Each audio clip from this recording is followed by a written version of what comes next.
Penjara dari 5.000 lapis kertas atau penjara dari 100 lapis aluminium foil, manakah yang lebih kuat? Siapa yang berhasil memecah dinding dan kabur lebih dulu akan memenangkan hadiah. Mike memilih penjara kertas, sementara George memilih penjara aluminium foil.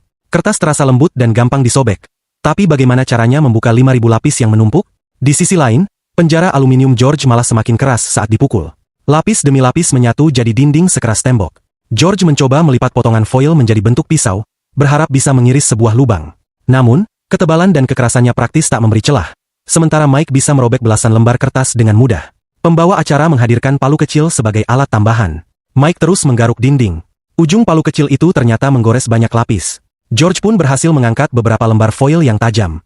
Ketebalan susunan itu sulit diukur dan dengan palu kecil saja rasanya butuh zaman untuk menembus. Host mengumumkan tantangan upgrade. Siapa yang pertama menarik gulungan foil sepanjang 150 meter akan mendapat palu besar. Keduanya menarik dengan cepat sambil saling mengganggu kerja seperti mesin. George lebih dulu menyelesaikannya dan mendapat palu besar. Ia kembali ke dinding, memukul dan menggunting celah dengan tanduk palu, membuka puluhan lapis foil. Mike tetap gigih, host memberikan palu berduri yang lebih tajam. Mike memukulkannya sampai mengepul. Akhirnya ia menembus lapisan pelapis baru. George iri dan malah mematahkan alatnya sendiri.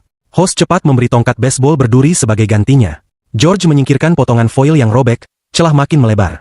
Strategi membentuk lubang dengan mencongkel foil yang mudah dibentuk ke sisi-sisi.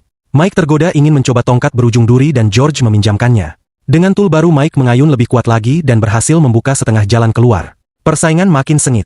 Host kembali membawa alat. George memilih sabit, Mike memilih parang. George menggores dan mengiris lapisan foil yang tebal. Ia bisa melihat lapisan besi terakhir. Mike menancapkan parang ke timbunan kertas, berusaha memotong sekaligus menusuk. Meski awalnya sulit, kedua sisi terus bekerja. Lalu host tambah aturan. Siapa tercepat merobek sebuah buku tebal akan mendapat kapak besar. Mike menangkap tekniknya dan berhasil merobek buku, memperoleh kapak besar. Dengan kapak, pembersihan lapisan kertas jauh lebih mudah. George tetap terjebak memenggal lapisan foil dengan sabit. Tiap potong terasa seperti memotong logam. Host menambah tantangan lagi. Siapa yang pertama menarik tali sepanjang 400 meter akan mendapatkan tool baru. George lebih dulu menyelesaikan tugas dan memperoleh pahat besar berdaya 3 kali lipat. Ia langsung kembali memukul dinding, hampir sampai sisa satu lempeng besi lagi. Malangnya, alatnya rusak lagi dan ia harus melanjutkan dengan ujung pahat. Host menawarkan satu kapak besar yang boleh dipakai bergantian, tiap orang 1 menit. Mike akhirnya mengenai lapisan papan kayu paling dalam, tapi terlambat. George berhasil menembus lempeng besi itu lebih dulu dan merebut bendera merah kemenangan. Jadi pertanyaannya, kalau kamu yang ikut, bagaimana caramu membuka penjara kertas 5.000 lapis itu?